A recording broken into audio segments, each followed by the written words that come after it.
जालौन में विजेंद्र मौर्य अपहरण हत्याकांड का खुलासा हुआ है। पूरे मामले में दो आरोपी पति पत्नी को पुलिस ने गिरफ्तार कर लिया है। किसान व अपहरण हत्याकांड की वारदात को अंजाम दिया गया था। 3 अन्य फरार आरोपियों की तलाश में पुलिस टीम जुटी हुई है। दबिश के दौरान हरियाणा के 2 दरोगा 2 सिपाही की सड़क हादसे में मृत्यु हो गई। बताया जा रहा है कि दबिश में हरियाणा के 9 जिले में हुआ था।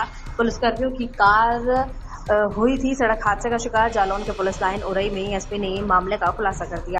सर, आज खुलासा किया, किस संदर्भ में खुलासा किया? दिनांक 4 मई 2026 को हरियाणा प्रांत के जींद जनपद के निवासी विजेंद्र मौर्य के अपहरण के संदर्भ में उसके मौसेरे भाई अमरीक सिंह द्वारा थाना कोतवाली पर एप्लीकेशन दिया गया कि अमरीक सिंह के फार्म हाउस से 4 अज्ञात क्रेटा कार सवारों ने उसके मौसेरे भाई विजेंद्र मौर्य का अपहरण कर लिया है। इस संदर्भ में सुसंगत धाराओं में अभियोग पंजीकृत करते हुए विवेचनात्मक कार्रवाई प्रारंभ की गई। विवेचना के दौरान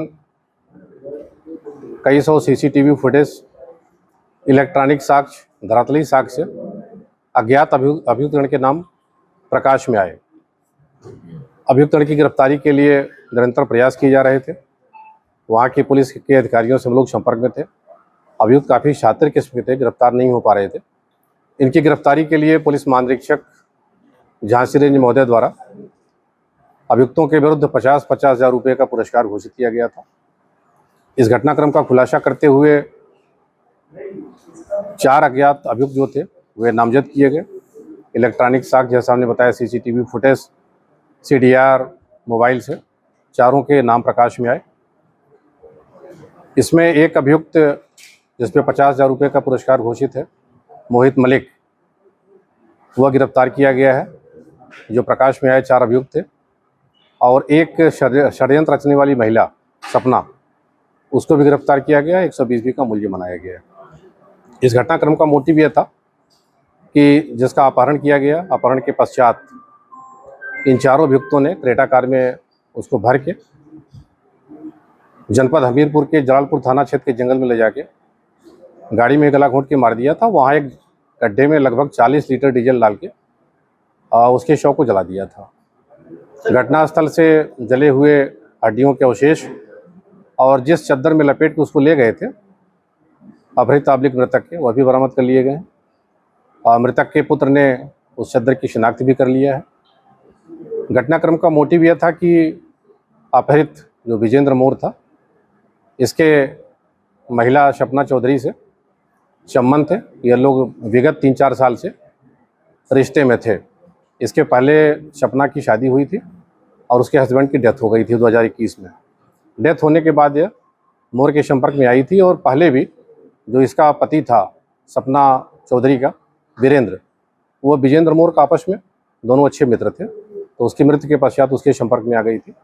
बाद में भी इसी साल नवरात्र में मार्च के आसपास महिला सपना ने मोहित मलिक से शादी कर लिया था। मोहित मलिक और सपना चौधरी को विजेंद्र मौर्य बार बार फ़ोन करके धमकाता था रिश्ते को तोड़ने के लिए, क्योंकि इसके साथ वो रिश्ते में रह चुकी थी। इसी के साथ साथ एक और भी बात था। विजेंद्र मौर्य के पास हरियाणा में एक बेशकीमती ज़मीन थी, करोड़ों की विवादित ज़मीन थी। उसने वहाँ के एक सरपंच आज़ाद प्रधान को 5 करोड़ में बेच दिया था। वह ज़मीन विजेंद्र मौर्य के बेटे के नाम से थी, जिसमें उसको 1 करोड़ रुपए मिल गए थे। शेष 4 करोड़ रुपए मिलने शेष थे विजेंद्र को। जिस व्यक्ति ने वो ज़मीन को लिखाया था वो 4 करोड़ रुपए देने को तैयार नहीं था। उसने शेष 3 अभियुक्तों को इस घटनाक्रम में शामिल किया कि हम आपको उस बेशकीमती ज़मीन पर अपना पार्टनर बना लेंगे। और उसने फिर षड्यंत्र करा के अपहरण कराते हुए विजेंद्र मौर्य की हत्या करा दिया। इनमें कोई आपराधिक इतिहास भी है जो सपना है? सपना के भी आपराधिक इतिहास है। इसके विरुद्ध हरियाणा के एक थाने में उद्यापन का मुकदमा लिखा गया है और यह लगभग 3 महीने जेल भी जा चुकी है। अपहृत भी जिसकी हत्या हो गई, उसके विरुद्ध भी हरियाणा के एक थाने मुकदमा लिखा गया था। वहाँ से फरार था, तो वांछित था। और बाकी अभियुक्त के भी आपराधिक इतिहास है। बाकी 2 अभियुक्त अभी शेष अभियुक्त हमारे 3 बचे हुए हैं। एक 120 का मूल्य आज़ाद प्रधान और बाकी 3 अभियुक्त जो नामजद थे, जो अज्ञात थे, हम नामजद किए थे। तो अभी तक इस घटनाक्रम में 2 व्यक्तियों की गिरफ्तारी हो चुकी है। अभी हमें 4 की गिरफ्तारी करना शेष है, जिसमें 3 पे 50,000 रुपये के पुरस्कार घोषित है। 1 की गिरफ्तारी के लिए भी पुरस्कार घोषित हम करेंगे शेष।